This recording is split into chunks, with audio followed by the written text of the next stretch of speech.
Today I'm going to review James J. Brown Jr.'s 2015 book, Ethical Programs, Hospitality, and the Rhetorics of Software.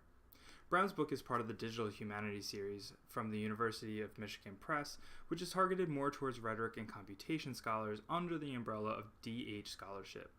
Although the text is established in Derrida's work on hospitality, Bogos's procedural rhetorics, and general network and ecological theories, Brown does a great job of explaining the more difficult concepts through repetition and 4 major case studies which put the average academic at ease.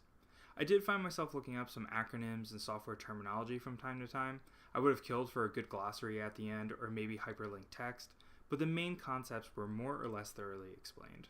As the book's subtitle suggests, the main ideas revolve around hospitality and the rhetorics of software. Most of the introduction establishes the basic concept of the networked life.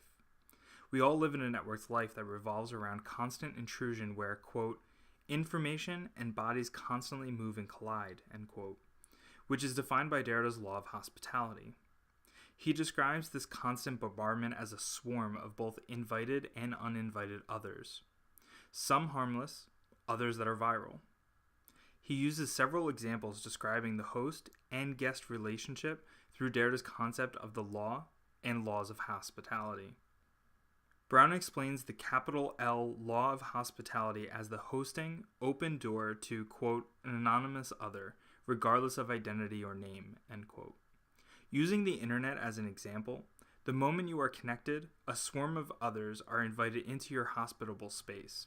However, we instantly start to filter through the guest's others via negotiated actions mitigated by software.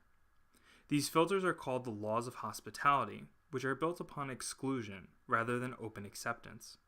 Brown explains, quote, the laws of hospitality must always be both hospitable and inhospitable, simultaneously welcoming and excluding, end quote.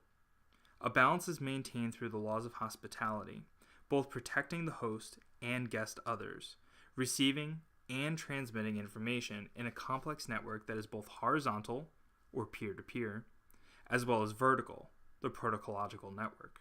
In this complexity, he shows through software and hardware participation, the host is simultaneously the guest in a networked life where the lines of the home and domestic space is blurred and infringed upon by government policy, hackers, and data mining, which is where ethical programs come in.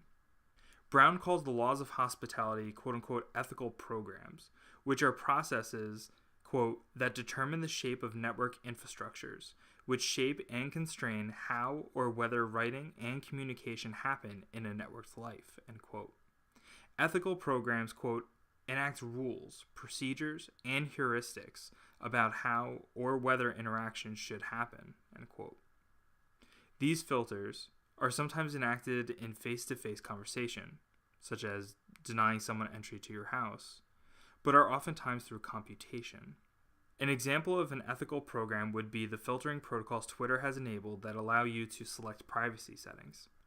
Ethical programs, when made explicit, raise questions about the guest other that helps with making decisions on what information you want the public to see. Who do you want to follow, and who can follow you? What content do you want to see? The ethical programs maintain a balance between the absolute hospitality, which would raise security risks to the users and their devices, and the overcorrection of the isolated, disconnected network. The ethical programs can be made for us without our say, such as in the case of net neutrality, where certain packets of data would be privileged over others, creating a less hospitable space that limits access to the internet. Limitations are built into software through written procedures and code. Ian Bogos's procedural rhetoric is often explained in relation to video games. Brown uses this relation with video games first in order to show its importance. Quote, video games use procedural expression to make arguments. Players interact with those arguments, and depending upon how the game is designed, are offered a conceptual space to critique them. Bogos's main example is using Grand Theft Auto San Andreas, where procedures are written where the player must eat to sustain health.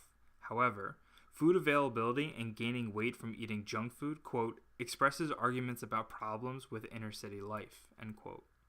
Although an important aspect of computation and rhetoric studies, Brown critiques procedural rhetoric as not seeing the full picture in all situations, such as his first case study about the Obama political campaign in 2008.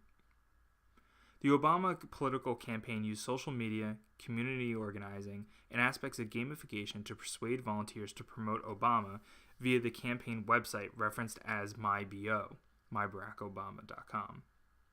Using procedural rhetoric, Brown's analysis reveals that the website values the get-out-to-vote activities and writing calling initiatives instead of the core values of their candidate.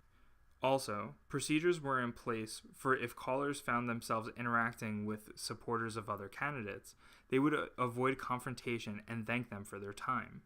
Brown sees, quote, procedural rhetoric's insistence on the modeling of the worldview and on an interaction with that worldview means that it is both a tool for control and a tool for gaining insight into control, end quote.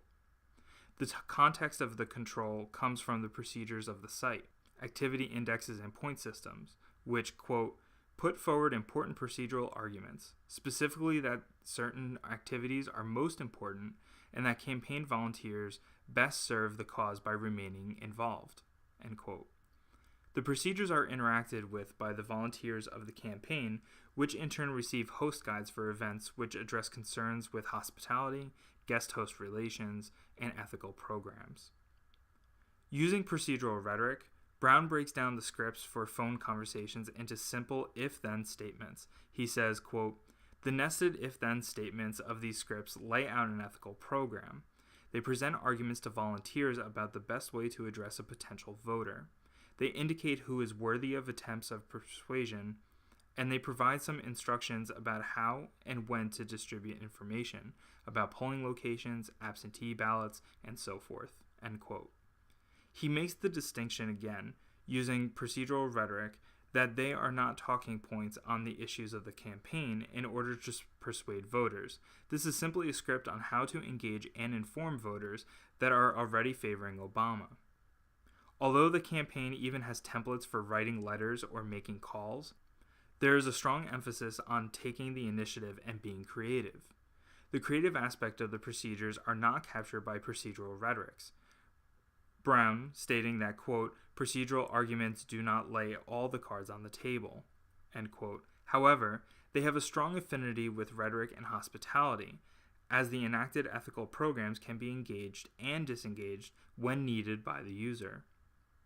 Although it does have some lacks, Brown admits, and he makes the argument several times throughout the book in different case studies that, quote, procedural authorship is both a method of controlling and reining in complexities of the hospitable networks, and also a method by which we act, argue, persuade, identify, and communicate in such networks, end quote.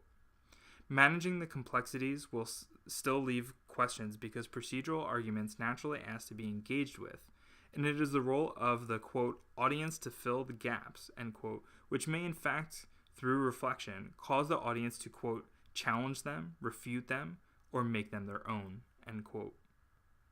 There are three more major case studies that Brown discusses involving exploits in Twitter's code, both on their primary platform and third-party applications, as well as ethos and archives, and narrative compositions using bot software.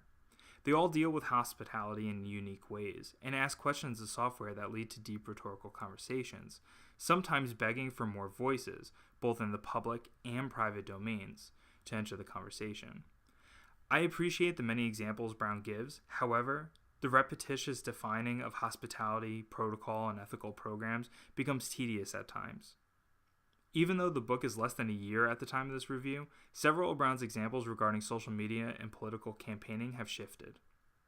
For instance, the new algorithms in Facebook, Twitter, and Instagram that control what the user sees adds another layer of complexity on the law of hospitality. Since these applications determine what sponsored items and services the user sees based on viewing history and ethical programs the user has enacted, it is being less hospitable by restricting the flow of unrestricted data, influencing users into paying premiums to rid the applications of advertisements or to have access to more ethical programs which make the network more hospitable. Most of my critique is pretty petty, for I thoroughly enjoyed this book. I appreciate the framework Brown sets up to further analyze other issues of hospitality in our network lives. What about encryption and the US government litigating to get a hack for all iPhones? the protection of free speech on college campuses using Yik Yak, navigating protocological systems and exploits of saving non-savable Snapchats. James Brown admits his framework is only a start, and he doesn't have all the answers and everything isn't a perfect fit. He repeatedly states that rhetoricians need to look past the quote-unquote screen as another page and use both procedural rhetoric and hospitality studies to analyze new instances of protocol and computation. I strongly recommend this book.